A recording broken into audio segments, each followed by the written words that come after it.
پہلے سے بھی کافی پرامید بھی تھے اور بڑے کھلے دل کے ساتھ ہم مذاکرات کر رہے ہیں، اور آج خان صاحب نے بھی کہہ دیا کہ مذاکرات جاری رہیں گے، اور جو بھی مطالبات ہیں وہ بالکل ریٹن فارم میں بھی دے سکتے ہیں، کوئی ایشو نہیں ہے۔ جس طرح یہ پیچھے سے پروپیگنڈا شروع ہو گیا تھا کہ جی یہ اس لیے نہیں دے رہے ہیں کہ وہ چاہتے ہیں کہ شاید ہم اس کو مس یوز کریں گے، ایسی کوئی بات نہیں تھی، لیکن ہمارا جو ڈیمانڈ تھا وہ یہ تھا کہ خان صاحب کے ساتھ ایک دفعہ ملاقات ہونی چاہیے، اور جو ٹھیک ہے۔ پیشرفت ہوئی ہے اس سے ڈسکس ہو اور مشاورت ہو، اور اس کے بعد جو ہے نا کوئی نیا لائحہ عمل دیا جائے۔ تو آئندہ بھی ہم یہی ایکسپیکٹ کرتے ہیں کہ ہماری جو مذاکراتی ٹیم ہے جب وہ چاہیں وہ ملاقات کر سکے، اور اس طرح بہت کوئکلی رسپانڈ بھی آ جائے گا اور مذاکرات بھی کسی حتمی نتیجے پہ پہنچ جائیں گے۔ ڈاکٹر صاحب ایک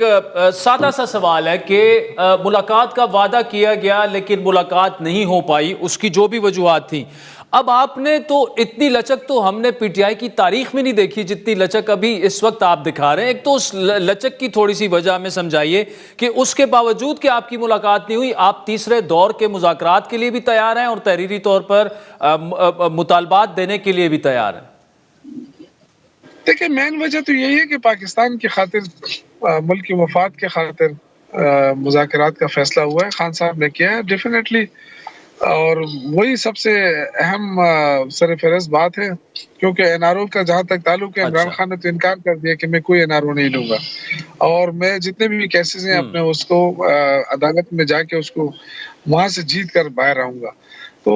یہ تو آپ کو اس سے تو کلیئر ہو جائے گا، لیکن جو باقی ٹھیک ہے۔ بے گناہ سیاسی ورکر ہیں، ہم چاہتے ہیں کہ ان کو رہا کیا جائے، اور جو جوڈیشل کمیشن ہے 9 مئی کا اور 26 نومبر کے حوالے سے ہم کہتے ہیں وہ کمیشن بنے۔ تو اس میں آپ دیکھیں کہ گورنمنٹ کتنی لچک دکھاتی ہے۔ اب یہ تو گورنمنٹ کے